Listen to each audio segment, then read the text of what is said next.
Rise and shine, it's a brand new day. Ken can take the stage, ready to play. Weekdays at 10, the cars and the scene. Coffee in hand, they're living the dream. Question in the voice, got the whole town awake. Bringing fire to the mic, make no mistake. Shows in the corner, spitting out facts. Dropping truth bombs, ain't holding back. Ken in the morning, feel the heat. From 10 a.m. CST, can take a seat. We live and loud, that break in the mud.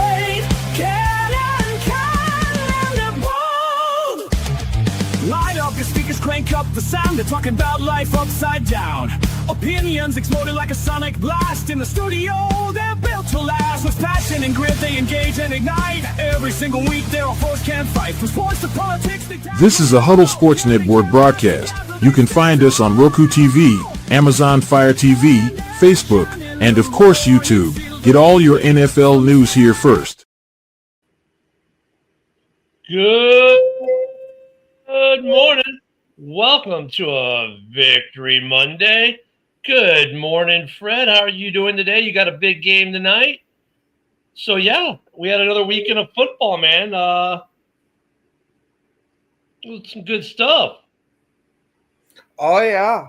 I'm quite happy about my game. You're quite happy about your game. The Vikings are quite sad about their game.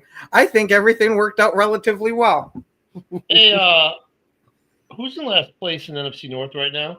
Man, I think it's this weird team known as the Bye Queens. Oh my goodness, not the Saints. Oh, or not the Saints. Not the Vikings. No. Hey, happy Victory Monday, Dub. Hey, Dub. And how about them boys yesterday, huh? I didn't get to see what the final score of that one was. It was an ugly game, and I feel sorry for the Redskins commander or the Redskins commanders, what do you want to call them? Yeah, they got drubbed, and they lost Jaden Daniels.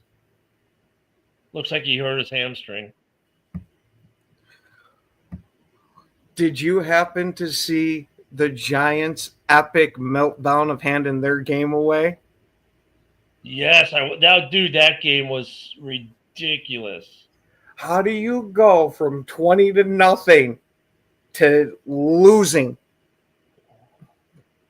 Rookie quarterback. It was not even the quarterback's fault in any way, shape, or form. It was the moron that they have for a place kicker. If that sumbitch doesn't miss those 2 extra points, they win. That's where I'm happy right now that the Bears have Jake Moody on the roster, right? Because we have Moody. Amen, Ken. Freaking men. We actually have a kicker who can hit some 55-yarders. Amen. Well, not even 55, 50. You know what I mean? We 48 yards even. Like, you know. That's what I'm saying with Broski. He hasn't had to hit anything, I don't think, above 48 yet. So. Oh, I know. But, dude, when he's kicking these field goals, I mean, he's making these. He's clearing these field goals by yards, by a lot. You know what I mean? You could just tell his leg's way stronger.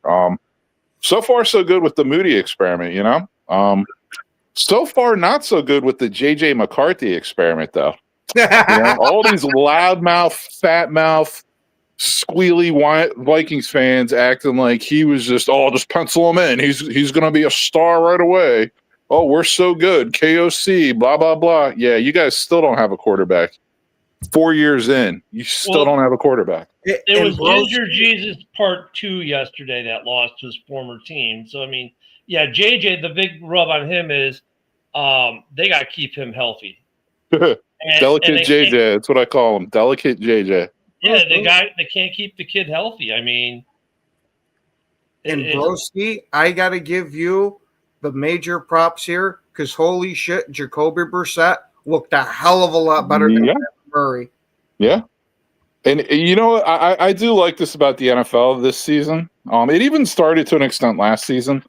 So like all these quarterbacks that are like, people were like, you know, like Flacco, oh, he sucks. You know, the defense carried him to a Super Bowl and blah, blah, blah. Next thing you know, Joe Flacco 10 years later is rolling off the couch and suiting up for the Browns and throwing for 300-yard games, on a whim. And then he gets traded to another team and he's doing the same thing. And it's like, you got a guy like Jacoby Brissett. Most people thought maybe he's a good backup at best, but a lot of people are just like, he sucks. He's been in the league too long.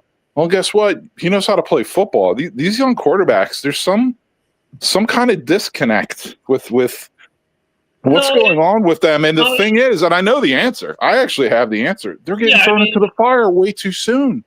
Well, they're not just that, but it's like the Kurt Warner effect. Like, if you look at Kurt Warner, circa the greatest show on turf, was he a great quarterback? No.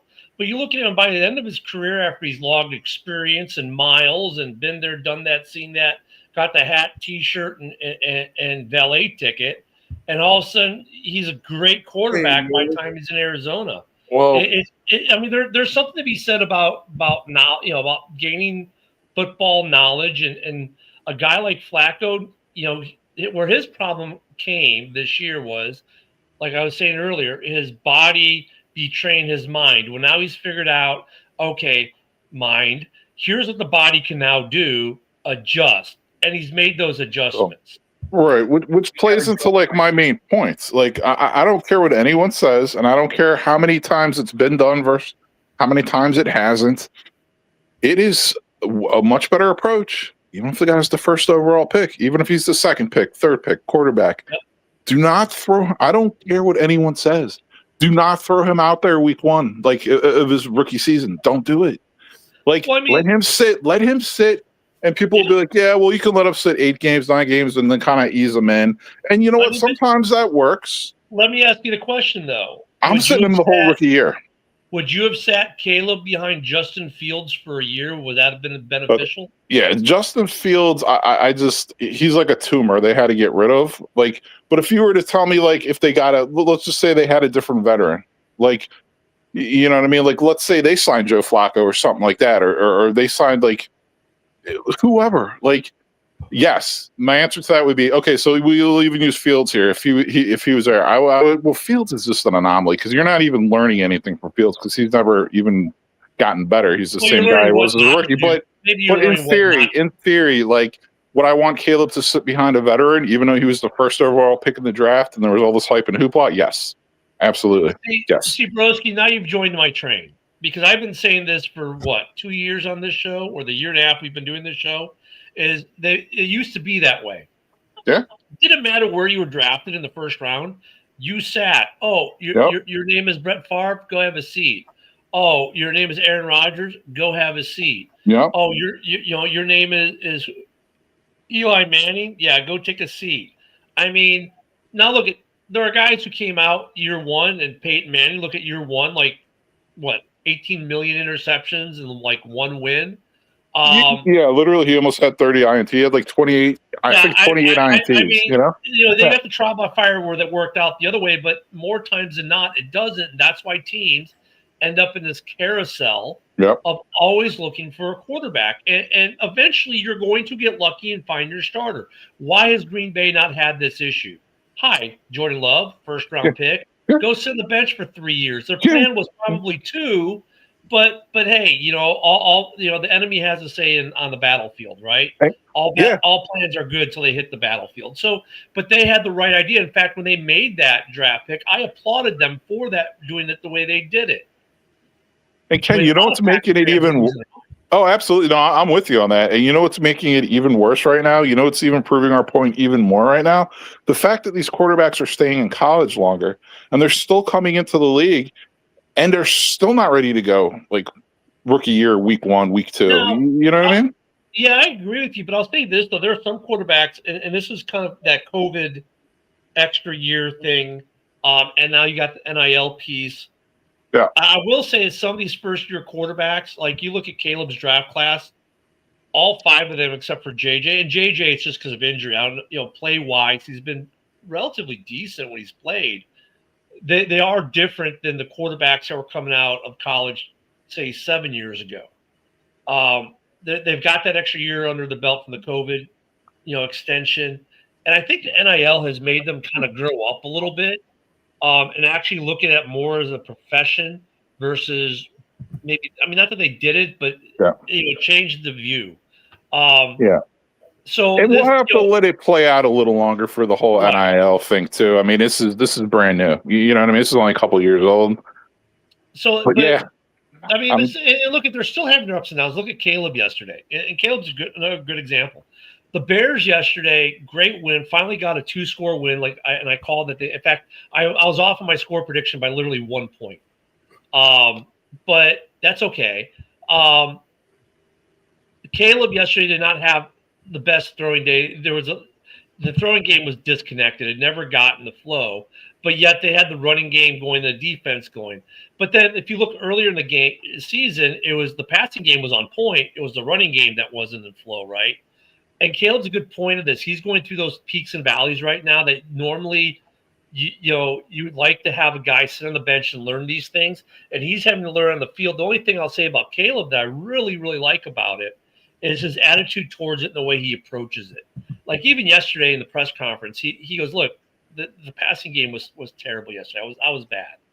I wasn't great. I wasn't where I need to be.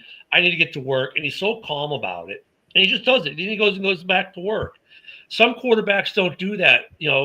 Some of these some of these young quarterbacks don't do that. They get lost in their own hype, or oh well, it was this, that, or the other, and they never regain it. Caleb, what we've seen so far, has been pretty even keel. So he's pretty good. CJ Stroud's pretty good about it too. Actually, for as much crap as I give him, he's pretty good about it. Yeah. So it's just these young quarterbacks. Yeah, they should be sitting on the bench more. Like I still keep saying Penix was a mistake. They should have played Cousins this year. They just should have done it.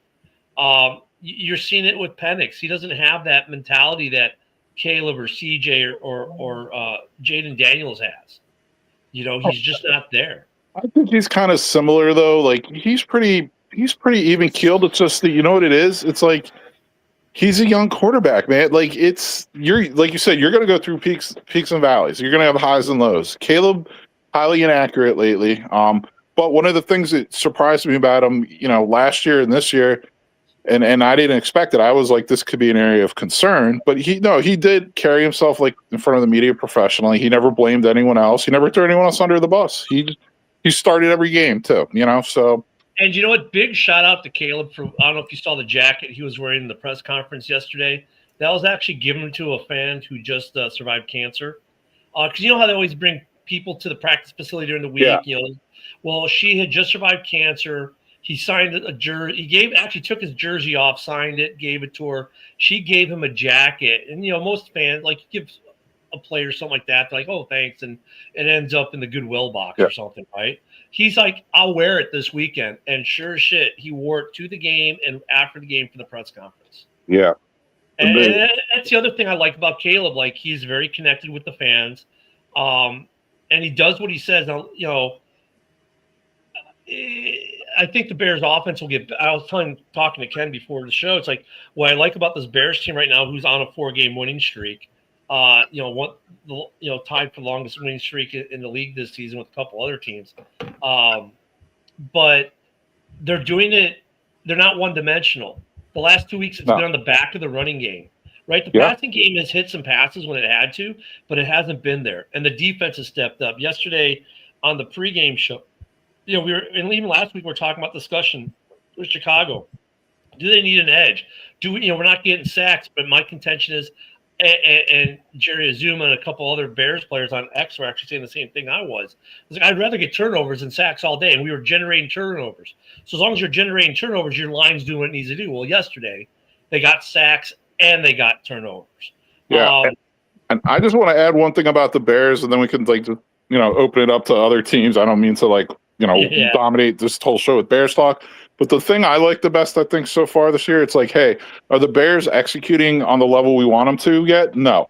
Do the Bears necessarily have the talent level at all the positions we want them to have the talent level at yet? No. Are the Bears buying into Ben Johnson and Dennis Allen? Oh, hell yeah. Definitely. Ben Johnson's post-game speeches in the locker rooms are getting me fired up. So that's what I like so far. Well, and Allen, too, I mean, with his defense. And look at what's his name? The kid that started for JJ that we got from the Vite Queens. Nahshon Wright. I get it. We talked about him yesterday. Ken, I don't know if you watched the Bears game at all yesterday, or Joe, if you did. I seen bits and pieces here and Yeah, there. they showed right. Like he made 2 really big plays yesterday, but then he gets burnt on one, and then you had the interception that he kind of got in the way of. That happens. Like 2 defenders going for the ball. It happens. I saw it a couple times actually in other games yesterday. I agree with you to a degree there, Broski. I think we're serviceable. Like there's not unless there's something viably out there that makes a difference for the Bears long term. We're not buying at the deadline. However, I will say this: I think they got the talent that if they're in the playoffs, they're a team. They're going to be one of those teams like, "Ooh, do I really want to face the Bears?" They have the talent level, and we're starting to see it. And now that we've gotten some guys back, this week 2 of having almost everyone back on D, dude, they look really good. Now, is it just that it was the Saints? I don't know, because the Saints, if you look at them stat line, they are a pretty tough team post first quarter all season. That didn't make a difference, it seemed yesterday. The Bears just thoroughly dominated that game. Unlike the Raiders, who thoroughly got dominated by Kansas City. Oh my God, was that a drubbing? Yeah, I mean, the Bears have big play potential on offense and on defense. 16 takeaways through 6 games with absolutely like no pass rush. That's freaking insane. Well, Anyway, that's just it, Broski. They do have a pass rush, and the pass rush is generating those turnovers. Like just because you're not getting the quarterback doesn't mean you're not making him make. yeah, I don't know, man. We can definitely get into the nitty gritty with that one, but in the essence of time, we can move on to the Raiders or Packers or anything. Well, and the Vikings lose a game, and look at I don't want to pile on Joe with the Raiders because he's having a rough season, but let's look at the Vikings real quick with the Eagles. This is a game that a lot of people pick the Vikings. I took the Eagles, and I said, look, if the Eagles lose this, it's problem time in Philly because it seems like there's a lot of dysfunction there. They did show some of that dysfunction yesterday and let the Vikings back in this game. Yeah. I mean, but the Vikings, to their credit, they fought and they played pretty well. I mean, their passing game was actually on point. JJ and if you had him on your fantasy team yesterday, you weren't completely disappointed. And their other guy, who I have on my fantasy team, who happened to be on I had him on the bench, but he put up some good points. I'll beat Woody without him this week. But their problem was the running game. It seemed like the running game didn't do enough for them yesterday. But the Vikings, I mean, it was a good game for them, but tough loss at home. Yeah. Just what are they? Yeah. I mean, and I'm not, I would say I don't mean to toot my own horn, but I'm going to toot my own freaking horn on that one. Ryan Kelly and Will Fries were garbage signings in the offseason. The Vikings O-line is their issue, man. It really is, man. So.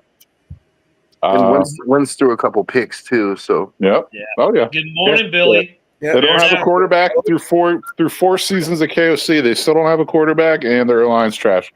Well, no, I think they had a quarterback last year. They stupidly let him okay. go. They haven't. I got it. They haven't decided on their quarterback of the future. I guess is like who they're going with going forward. They don't know. Yeah, I mean, Ken, like you said, they could have signed Darnold. They could have signed Daniel Jones, and they were rumored all offseason to sign Aaron Rodgers. I mean, that was a hot rumor for like 3 months, and they did none of the three. And yeah, they're paying for it. But you know what, though, Borowski, I'll give them a little bit of credit. Like they said, JJ was going to be our guy, and they stuck to that. So I don't give them credit for that. That's a bad call. I don't give people credit for bad calls. You can give them call for sticking to their guns at least, on that. And I mean, we can't close the book on JJ yet. No, but close it on him yet. Give them time. I mean, but the dude's got to stay healthy. But how is he going to stay healthy with a line that's trash? Exactly, and I'm not, but I'm just going off what we've seen so far, and it's not a charity, it's an NFL franchise, so it's like, hey, stick by your guy, blah blah blah, whatever. You want to put a winning product out there. In order to do so, you need a quarterback and an O-line. Get some. So going to another game that I call the game of losers yesterday, because those two teams the Bears have beaten this year, the Loser Bowl in Dallas, the Cowgirls completely destroyed the Skins. I mean, that game wasn't close. It seems like Dallas offensively has definitely come alive. The defense still needs some work, but it did enough. And now Yeah. Jaden Daniels might be out more time with a hamstring. Yeah, and it's mine how times change. How one season to the next. It's I don't know what to say. History kind of repeats itself or whatever. But the Commanders beating the Bears last season kind of sent the Bears into a downward spiral, downward trajectory the rest of the season. With that loss. The Bears beating the Commanders this season, it kind of seems like the Commanders are now going to be spiraling out of control. And it's karma, I guess. I don't know. What do you call it? It's funny you should mention that. So, Ken, I think you might know my buddy Colin, the guy who's a ventriloquist comedian who does all the little videos. He did the I told you about. So I was talking to him after the game yesterday on X, and I said, kind of what Broski just said. I said, last year after you guys beat us, we went on a 10-game losing streak. Could the inverse be happening to your Commanders this year? And he was like, oh, my God. Because that it almost feels that way for them. But he was smart. He said, last year we were overachieving. This year we're playing like we overachieved. Yeah, I was going to say, from what we've saw from the Commanders so far this season, granted, Jaden Daniels has been in and out of the starting lineup, but they are not what a lot of people were expecting them to be this year. Because a lot of people, myself included, figured that they were going to fight with the Eagles for who's going to win that division. From what I saw from the Giants, if they can find an actual place kicker, it's going to be them fighting with the Eagles. Yeah, Joseph, I mean, the Commanders, kind of, I said last year, yesterday for their game was two teams who overachieved last year. So, I'm sorry, Denver was another team that overachieved. They didn't play the Commanders yesterday, but the Commanders overachieved. The Broncos overachieved. The difference is the Broncos are still finding ways to win, and Washington isn't as of late. Yeah, but Jaden Daniels has been hurt for a good chunk of the season, and that's the heart and soul of their team. So I'm not surprised. And how scary is it for them, Joe, that Scary Terry, who just signed the big contract, he's been out for, 3 games now? 4 games, and he's, that over 30 wide receiver thing, it's like, is that coming back to fruition? It's like we had just talked about that, the why they were tentative about giving him a contract, and we all sat here and said, but Terry has a good track record. Like, he hasn't really been injured that much, and he shows up, he's still putting up numbers, and then as soon as he signs the contract, boom, there's an injury, and he's out for a few weeks, and yeah, it's not a good sign, but not a good look. It's not a good look, no. But I just wanted to say something because the chat is giving me all kinds of shit about the Raider game. I was under the impression that Pete Carroll was a good coach, and I still want to believe that, but yesterday's game kind of made me question that a bit, and I'll tell you why. We've gotten our ass kicked by Kansas City before. That's not anything new, right? But it's that the way that we played the game, Genty had 6 carries in the whole game. Now I get that, it got out of hand early, right? But at the end of the half, he had 2 carries, dude. That's just insane to me, number one. The only way that we were going to be competitive with them was especially without Bowers, is to run the shit out of Genty. And yet Chip Kelly did the exact opposite of that. Then on defense, and this is where I blame Pete Carroll, because Pete Carroll is supposed to be a defensive coach. Last year, at this time, the Raiders were a top 10 defense with Patrick Graham in his system. Pete Carroll came in this year. He kept Patrick Graham as the defensive coordinator, but made him run his cover 3 system. And now the Raiders are one of the worst defenses in the league. And yesterday, it's like they ran zone. And Patrick Mahomes just picked them apart. And I'm sitting there in the first quarter. I'm like, run man. You're already getting torched in zone. So if you run man and you get torched, then at least okay, well, we were just going to get torched either way. But there's so much zone being run in this league right now. You watch every game, everyone's running zone. Right. But this was not a game where you could do that. You took, I mean, literally, you sneezed and it was 14-0, and you're still running zone. Like, bro, you got to change something at least to say you tried. Yeah, if Like, you're I'm not saying if we all of a sudden switch to man that we were going to come back. I'm not saying that. I'm saying look, you got to at least try as a head coach, though. Like zone worked against Chicago. Why? Because Max Crosby was generating pass rush, right? So if Max Crosby's generating pass rush, zone works. It creates opportunities. The problem the Raiders have had when they're running their zone is Max Crosby, while he's phenomenal, isn't always generating pass rush. He was playing out of his mind against the Bears. That was probably his best game of the season so far. Was that Bears game? But if you're not generating pass rush, or you're not making quarterbacks uncomfortable and making them throw off time, zone gets torn apart. Look at the Cowboys, because like Eberflus is running a lot of zone with the Cowboys. It worked yesterday. Why? Because they were creating pressure on Jaden Daniels, and then they're back up. I mean, if you're running zone and create pressure, you create ball hawking opportunities. Hence the Bears with all these interceptions, because they're running a lot of zone, but they're generating enough pressure to make quarterbacks throw the ball not into the soft spots. And that's what the Raiders want to do. Unfortunately, they're not getting the pass rush that's helping. So a guy like Mahomes, you give him decent protection against that, he's going to pick the zone apart. When the Cowboys played the Bears, they didn't put decent heat on Caleb, so he tore him apart. But that's another thing, though. You can see where offensive lines are playing good or not, though, against these kinds of defenses. Because if they're not generating any kind of pass rush, these quarterbacks pick these zones apart every time. And you look at, like, even yesterday's game, the Green Bay game, because we have to talk about that some. Both teams were running a lot of zone. Both teams had limited success, and when they had their success was why? When they weren't generating the rush. Right now Micah Parsons had a game. He saved the Packers yesterday. He literally saved the Packers yesterday with his 3 sacks, and probably saved my fantasy team in the process. But even with that, the Packers were in a fight yesterday. But you watch those games. You watch that game. You watch when Brissett had good runs, and you watch when Love had good runs. It's when those defensive lines weren't able to generate enough pressure, and both quarterbacks were able to pick their places in the zone and pick them apart. When they generated pressure, they were throwing off, and you had wild throws, and you had stuff that didn't look so great. But that's you take that back to the Raiders, and that's their same problem. Does that make? I mean, it's a long way to get there, but does that make sense?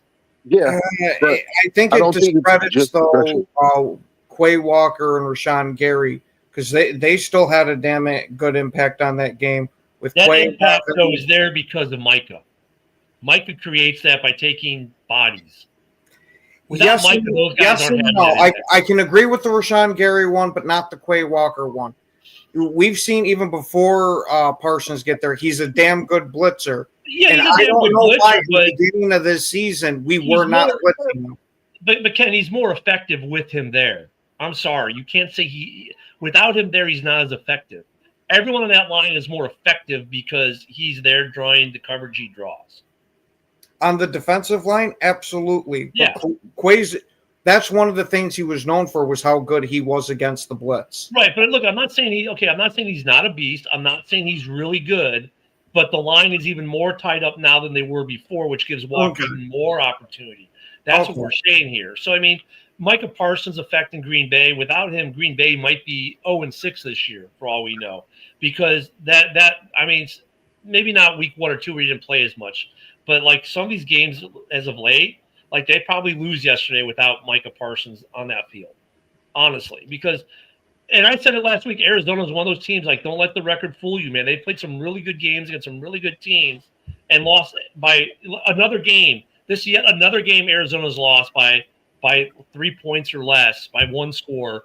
I mean, their margin of defeat this year overall is ridiculously low between all the games they've lost. They've got to be the best team in the NFL with a losing record. They are a tough team to play. And I said that some Green Bay fans they are. Oh, we'll mollywop them. No, they're going to give you a fight. Yeah, even Jonathan Vilma last night, yesterday, during the coverage of the game, he was talking about how good the Cards were and how how they have played really good teams like the Colts in that, and each time they're in within one score, I think most of it, was like 4 points or less. I don't remember exactly the stat that he brought up. I mean, Dorn, you're not wrong there. The turnovers weren't as big in the other games, but you're not wrong. Look, if your defense isn't getting turnovers and getting sacks, yeah, you're not winning games. And I'm not. It's not a slam on the Packers, John. I'm just saying that without Micah in the lineup, it's a very different defense, and they probably lose yesterday to the Cardinals. He affected the game in a very positive way for the Packers yesterday. That dude, Jay Especially Smoot, that sack on the last drive. That just fucking killed their momentum, dude. And Jay Smoot did his comment, dude, that's every team, and some of that's just the refs. Because some of these flags, and you go back to the Bears-Commanders game, the Rome Odunze touchdown they took away. That was, they were even on the broadcast with the rules analyst going, yeah, that was a bad call. And there have been a couple other calls in other games that you've seen. You're like, or actually yesterday in the Bears game, another one was a Cole Kmet. He runs out there, he sets, he turns around, looks at the quarterback. The defensive player runs behind him, trips over him. He does not initiate contact. He is literally just standing there like, throw me the ball. And they flagged him for the contact. It's like the dude was literally standing there, didn't initiate contact. The defensive player ran into him literally, and he got the flag, an offensive penalty. It's across the board bad in the NFL right now. It always is. And you know, it stays this way until we get with, I hate to say this, with the better teams until the second half of the season as they start to filter out these reffing crews. Because they assign these ref crews like they do the commentator crews for the broadcasts. They put their best broadcast teams with the best teams, right? That's the way this works. You want Tom Brady? Be a winning football team, right? So you want the good officiating crew? Be a good football team. Right now it's a grab bag of whatever as these guys are getting graded. And then by mid-season, they're like, ooh, you know, Joe's crew has got a low rating. Sorry, Joe. But Ken's crew is actually rated pretty well. So guess what? Ken's crew is going to go officiate the game against the Bears and the Packers. Joe's crew is going to get, you know, the two bottom feeder teams in the NFL that week. Because, you know, that's the way it works. And then by the playoffs, you hopefully have good officiating.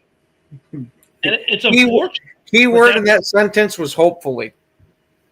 Yeah, well, more times than not, it is pretty good. But they do a pretty decent job of weeding out these bad crews. I mean, look, they're still human. They're going to make mistakes. But there have been some atrocious calls in a lot of games. But there have been some games that have been called phenomenally this year. I mean, you start to see the distinction of the good crews and the bad crews, or the crews that need to tighten it up and get better. I mean, they're just like everyone else. Yeah. Sorry, Joe, you're a bottom feeder. Thanks. Hey, you know what?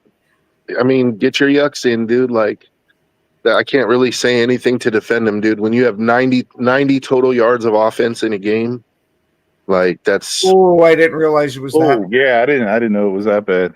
Damn, bro, Geno is. And then they actually, like, once the game was out of control, they took Geno out and they put Kenny Pickett in, and he fumbled the first snap and gave up the ball. And so that was a good thing in a way, because at least now, like, the fans that were screaming for Geno's head can realize, no, it actually can get worse. Yeah. damn. Well, that's what I kept saying. Anytime anybody would bring up swapping Pickett in, have you guys not seen his career? Yeah, no, this guy has like a highlight reel of butt fumble type of and shit. you've heard me say, like, I say keep Geno in the whole season. Like, it's a win-win for the Raiders. Like, it's not going to result in wins for us, but it's like we're going to get a top 5 pick, or Geno's going to turn it around, which I really don't. That doesn't look like it's going to happen. So, you know, we're going to hopefully get a quarterback next year. And there's a large class. I'm not going to say it's a good class, but there's a large class of first round quarterbacks next year. I kind of, I don't know. Geno's playing more like the pizza guy. He's playing more like the pizza guy than a quarterback. Geno's terrible, dude. Geno's terrible, man. Like, He's terrible. I mean, there is something maybe, look at, I mean, here's the other thing. Corey's right. He probably needs more weapons. Yeah, Here's the other that's a thing. fair argument. Bowers has been out for most of the season. Jacoby Myers is pretty much on the trade block, and he didn't play and here's the yesterday. other thing. It's year one. It's year one of new systems. So, I mean, that's the other thing. Like, look at the Bears. The Bears and the and another team that was impressive this weekend, winning yet another game, New England. They're the flip side of that. They got first-year coaches for their organization, and they're going the other way, and that happens. It's like rookie quarterbacks. Sometimes your rookie coach is like C.J. Stroud, has a great rookie campaign. Matt Nagy had a phenomenal rookie campaign in Chicago. Won Coach of the Year. Bears won the division. But then look what happened in years 2 and 3, right? So, I mean, it's hard to judge them in year one. Like, and some of these rookie coaches, they have, like Matt LaFleur had a great rookie coach here, and he's maintained. So, coaching is like quarterbacks in that regard. As they're putting in new systems and doing new things, sometimes it catches on easily with the new team. Sometimes you go through a lot of growing pains when you're changing these systems. And I would assume that the Pete Carroll system is a shock to the system in Vegas, because it's very different than what Vegas was used to. Well, his defensive system is outdated, man. He's running the Gus Bradley cover 3 system, and it isn't working. Like last year, Patrick Graham ran cover 2, and we were a top 10 defense for the first half of the season until our whole defense went on IR. Like, I mean, it's not you can't overanalyze, or you can't just analyze it away. Like, the facts are the facts, man. Like, you were doing something that was working. You decided to change it. It's not working. Why not give it a try going back and saying, hey, Patrick Graham, go ahead and run your cover 2 and let's see what happens. Like, the defense can't get any worse. Oh, but yes, it can, because now Max Crosby is injured. And he's ineffective for the most part. Like, he had one good game. He was playing hurt, and he's really hurt where he's not going to be playing. Thankfully, they go into the bye week this week, but they'll probably lose to the bye week 34-0 too. And not to go back to the Bears, but I'm going to, because it has to be said about the bye week. Tell me the bye week being a week 5 for the Bears, and maybe even Ken for the Packers, was not a good thing this year. For the Bears, it was a good thing. Yes and no, because we got – okay, well, I'm going to go for an overall yes, because we got the important guys back after it. We got more guys added to it. But then we got a substitute teacher in for a kicker that just hit Green Bay Packers record yesterday. So, hey. Yeah, that was insane. He was about to sign a contract to be a substitute teacher, and then he goes and knocks out the longest field goal in Green Bay history right before the half yesterday. Damn. That was something to see. Shit. Granted, I'd have to see more out of him. But I almost am ready to replace McManus with him. I'm not on that train yet. I'm just opening the conversation. It would be funny. It would be weird if this is the only game he ever kicks in for the Packers, and he's a footnote. Hey, I'm more than okay with that. Then you got an absolute bomb of a story to tell kids when you go in and substitute. And I'll tell you what, that field goal was the difference in the game for the Packers. Without that field goal, maybe it's overtime. Maybe they lose the game. I mean, that was a massive field goal. At the moment, you thought, okay, cute, they got a 61-yarder before the half, but that field goal had a massive impact in that game. Yeah. And then, speaking of long field goals, how about Arbery for Dallas banging out with a 65-yarder or whatever it was yesterday? Oh, damn, really? Yeah, he's got the most 60-plus field goals in NFL history now. My God. He makes it look easy. That dude's got Janikowski leg, bro. Like, he's Janikowski plus leg. And here's the thing with the kid. They asked him how he does it. He's like, I don't kick anything over 45 yards in practice or warm-ups. And you're like, what? He's like, because he doesn't want to change his approach. PEDs. Yeah. But I mean, remember, this is a kid who was drafted in the first round of the MLS Super Draft. But clear. Right? And he didn't pan out in the MLS, so he switched to the NFL. I mean, like I said, it's not rocket scientists. Soccer players have always made the best field goal kickers. Yeah. This kid though is just, dude. If he can get on a good football team, like look, if we put them on any of the NFC North teams right now, we'd all be ecstatic. I mean, and I was gonna mention another team though. Like going into the season, they probably weren't happy they have like an earlier bye week, but I think the way the season's playing out for them, they're probably really glad they had their bye week this week. Is the Buffalo Bills? Yeah. Oh, for sure. For sure, they needed it. They needed to regroup. And for the Bears need to regroup too, and then getting personnel back, and that's made a huge impact. Absolutely, definitely. It's made the bye week system's always kind of weird, but it made a good impact for them. I think it helped the Packers too, believe it or not, for defensively. It helped them integrate the man, Micah Moore. I tell you what, the NFC North is interesting right now. Record-wise, still the best division in football, even with the last place Minnesota Vikings, who maybe joined. What did you say, Ken? I didn't hear you. The last place Minnesota Vikings. Oh, okay. and actually, the Lions might join them tonight. The perennial powerhouse. Wouldn't that be a shame? Because look at tonight's game. I know Lions fans like, oh, we'll beat them. Look, Mbuka might be back tonight. They still got Kate Otten, and they might actually have another wide receiver back tonight. So says so make this game tonight. I'm telling you, I'm watching tonight. Monday Night Football. Sometimes for me, it's kind of like, I'll watch a little bit of it. I hate this dual Monday Night Football thing. I love that this game is the early game at 6 Central. I am actually going to watch this game tonight because, dude, Baker, and I hope this is a good game. I hope this isn't become one of those games where the Lions fall apart or the Bucs fall apart. Either way, I hope this is a good game because last year when these two played, it was a classic. I think it could be Mike Evans is back tonight. That's what I'm saying. We were talking last week in Lions fans, but they don't have any other receivers and they don't have a running game. The Lions maybe have one guy for their secondary. Everybody else is out. And the thing is, like, Baker is a great negator of the pass rush, right? We've seen that this year. And he's one of those quarterbacks. I mean, this is going to be a good game. Look, Baker is one of two quarterbacks who I say, they do their thing. Baker does Baker things like Stafford does Stafford things. These are two quarterbacks that are unique in the league, not taken away from other great quarterbacks who do their thing, like Josh Allen does Josh Allen things. But the mystique is a little different when it comes to those two, right? And you know what it is too, Ken, with those guys? They literally make the rest of the team better. Like they uplift the other team. And they're not one of those quarterbacks, well, they don't have a supporting cast. They can't be good. No, they make lesser players better, I think. And Josh Allen's a part of that group, but but I think that those two are so unique.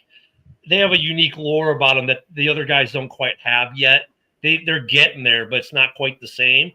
This is one, and look, I've got Goff going on fantasy tonight because one of the guys we just talked about is on bye. And it's killed me the last 2 weeks, has Josh Allen. But I mean, I think Goff will have a pretty decent game tonight. He'll get some points, he'll put up some points. But Baker finds these ways to win games he shouldn't win sometimes. And I'm not saying that they shouldn't win this game tonight because they most definitely could win this game. This is one of those ones that can go either way, and we got some morning wood this morning. But I'm looking forward to watching this game tonight. We have a Woody. What's up, Woody? Ridiculous, people. Yeah, I was going to say the Bucs' biggest two losses this game might be Bucky Irving and Levante David. Kate Otten should have a good night tonight. I got him going on fantasy too. Oh, and by the way, before we sidetrack, did you know that yesterday is now known as National Running Backs Day? And the irony of it. I see the nice trench coat that McCaffrey was wearing last night. But you know what's ironic about, and I didn't even realize that was a thing until Sunday Night Football, and they said it last night. I'm like, good on them, because why should tight ends get a day? But the running backs across the league all had a lot of big games. Think about it. Swift had a good game. Monangai had a good game. Josh Jacobs, even with his injury, had a good game. The running back showed up big yesterday. McCaffrey put the Niners on his back and carried that team to a win, in my opinion. Oh, he did. Dude, the Niners, to me, are a fool's gold team right now. Like, they really haven't played anybody good. And the teams that they did play that were all right, like, I don't know, man. Like, they're 5-2. I'm going to give it to them. They're 5-2. But I feel like if they go up against the good teams in the NFC, they're going to get their doors blown, dude. It's can you contain CMC, who's got to be a first ballot Hall of Famer at this point, with his career, not just for his numbers, but the longevity for most running backs. I mean, he's got the heart, he's got some hardware, but the longevity and his viability and how good he still is at wrecking games. It's insane. Mean, if you can, I will give Mac Jones credit. Mac Jones has revived his career. Like, he's playing good ball. I'm not like taking anything away from him, but exactly. They're doing it with duct tape and Gorilla Glue. How long can that hold up? Like, I just don't. I feel like they probably will win their division and they'll go to the playoffs, but I don't have any hope for them making a deep playoff run. Like, I think the second they play a team like the Packers or the Eagles, they're going to get, or the Bucks, they're going to get killed. It's duct tape, Gorilla Glue, and some people won't want to hear this. Good coaching.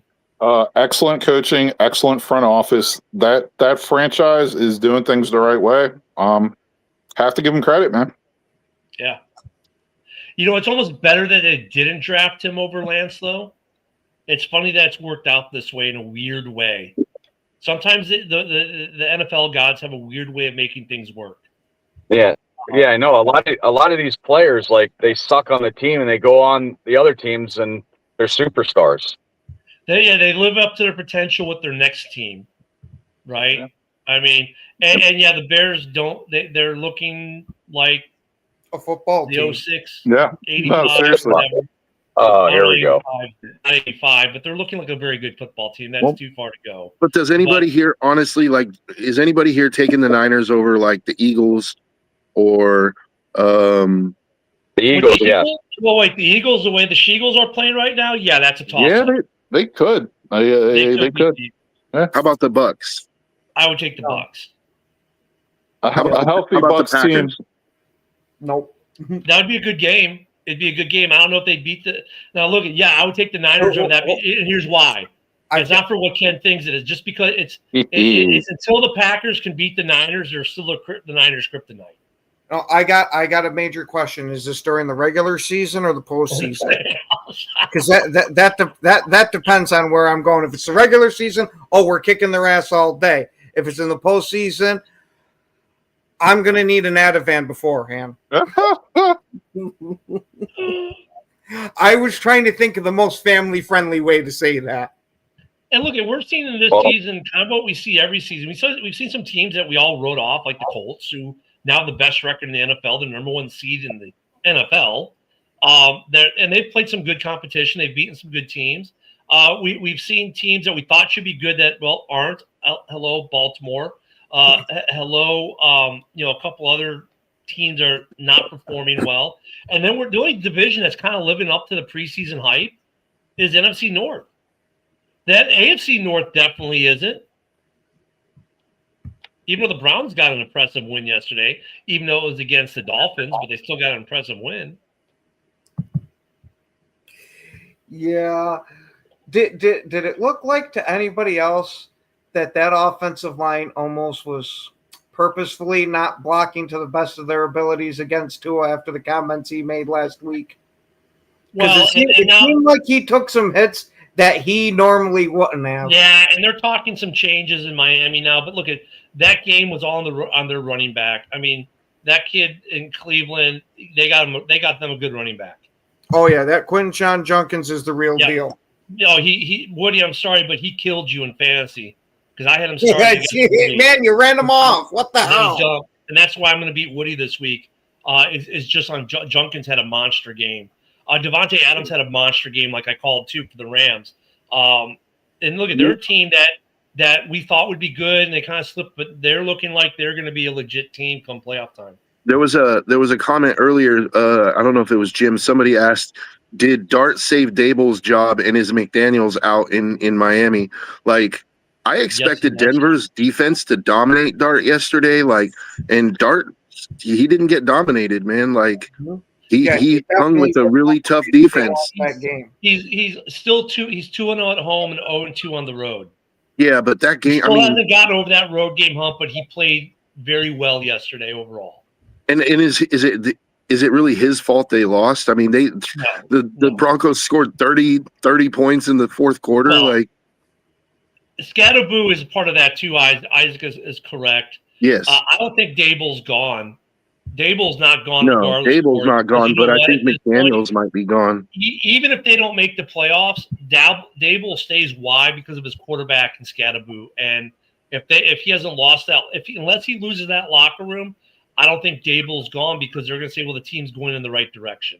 And if the quarterback, the moneymaker, and the running back, the other moneymaker, love him, and the defense are behind him in the locker room, I think they'll give it another year. Yeah, but I think McDaniel might be gone. I think Miami's gonna. He's talking this morning about how they might have to make some personnel changes in Miami. So that's the first sign of a coach going, I'm on the hot seat. You guys think it's a lock Stefanski gets fired from the Browns? No, I don't think he does. I think Stefanski's issues, he's a good coach with a bad team. And the front office knows that whereas the front office, it really hates to say we've not done our job. On some level, they've got to be saying we haven't done our job and give him the players that he needs, because he still manages to keep the Browns in games and make them close. Look, they beat the Packers this year. They've been close in most of their games, the Lions game notwithstanding. He's a good coach. It's not the coaching is not the issue. It's the personnel, and everyone can see it's the personnel. I could see, based on Cleveland's track record, I could see them firing him. I don't think they should. I think Cleveland is honestly, I think, a couple of players away from being a really good team. Like they have their running game situation figured out. They have a good defense. They're running with Dylan Gabriel, dude. Like if they actually spent a first-round draft pick on a quarterback, and I think they need a good, like a number one receiver. If they could get a good number one receiver and a quarterback, I think they would be a really competitive team. I think they definitely need the number one receiver, but Dylan Gabriel has shown me enough so far to let him ride this out at least this year and possibly next year, because to me, he shows the signs that he could turn into a real quarterback. Okay. Well, then there you go. So in the first round, if it's me, I'm letting Stefanski, I'm telling him, dude, you need a number one receiver in the draft. Like, get a number one receiver, and you got this year, and we'll see how we do. Like, I don't think the Browns are that many pieces away, is what I'm saying. Like, I don't think they're a bad team. I think they're missing a couple of key pieces. Yeah, and I agree. I always thought Stefanski's an excellent head coach. I mean, you got to give a guy a little more support than what he's gotten, player personnel wise, talent level wise, and he's starting to get that. And like you said, Joe, he only needs really a couple more pieces, and like they could be a really competitive team. Mm-hmm. I agree. Yeah, well, we have to see more of what Dylan Gabriel can do as a quarterback, but he's actually shown some promise for them. I mean, look at. Depending where you're at in the draft, even if you can get a quarterback in the first round, okay, maybe if you get a quarterback, you stash him behind Gabriel next year, which they won't do, but they should do, and you get some wide receiver help in there. And look at their free agency is still a thing, guys. I mean, look at the Bears last year. The Bears rebuilt their offensive line pretty much via the draft and free agency last year. So there are a lot of things that the Browns can do to become relevant. And Stefanski is a good coach. I think it starts with a number one receiver. Like, do that first, and then see what happens. And actually, you look at the other Ohio team. I think their head coach is safe too. Why? Because you lost Joe Burrow. That saved his job this year. I don't think you're going to see coaching changes in the AFC North. And look since they got Baker, they've looked better. So the Bears coming up. We got the Giants, we got the Ravens next week, getting Lamar back. Then we've got Cincinnati, and then we got the Giants. The Bears have 3 tough games coming out. They do. I mean, the Bears should win them all, but they've got 3 tough games coming up. But I think almost all those coaches are safe. I think McDaniels is probably the next to go, if anyone, in Miami. And there's going to be a surprise coach too, though. There is going to be that surprise coach that we're not tracking. Like, why are they going to fire him and he's going to get fired? There is going to be that coach this year. Aaron Glenn? I wouldn't think that would be a surprise. But I don't think he should be fired, though. Like, the Jets this year are snake bit, dude. Like, they just, no matter what they do, they can't get a win. Yeah. Hold on. Did you just say this year? Like they haven't been like the past 5? Well, Yeah, but I guess what my point was is like I haven't seen the Jets play this hard for a coach in a while, and yet they still can't get over the hump. And Well, and here's it's the like problem. I don't think it's that they're that bad. I think it's just sometimes the ball bounces a certain way, Sure. dude. And Sure. this year, like there's every some of bounce is that. going against them, dude. Like Joe's not wrong. There is some of that for them. They've had the ball not bounce their way, but also they've had some big injuries. Losing Quentin Williams for a couple games, he was the heart and soul of that defense, completely killed their defense. Their offensive line is still crap. I don't care that, whether it's Justin who got benched at halftime, Fields, or whoever else they want through a quarterback.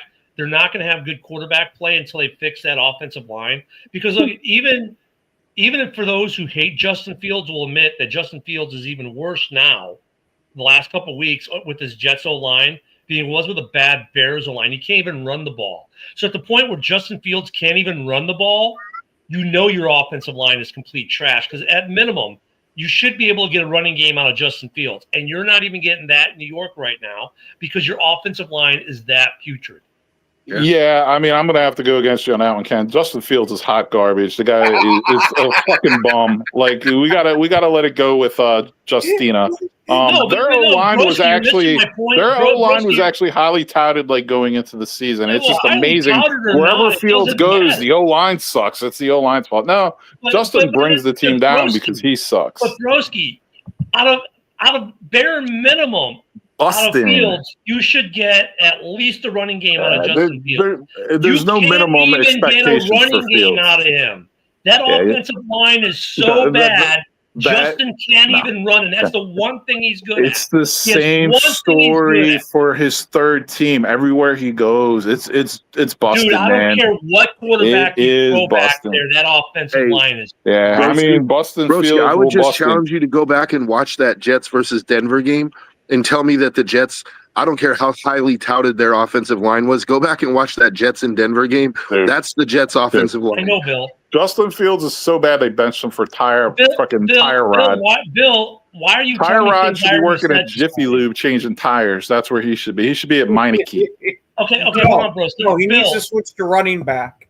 Yeah, Bill, why are you telling me things I've already said this morning? I've already mentioned that they're not firing him, that McDaniels is saying that there's going to be changes. And so he's not being fired right now, but that means the seat's getting warm. That's the telltale sign, Bill, that a coach's seat's getting warm when they start talking about, we need to make some changes with personnel on our team. They're not firing him. Of course, ownership's going to say they're not firing him. They always say they're not going to fire him. But his seat's definitely getting warm in Miami. Yeah, I'm thinking this one's going to be just like the David Gettleman. Oh, we didn't re-sign him just to trade him. Oh, we're not firing him next week. He's fired.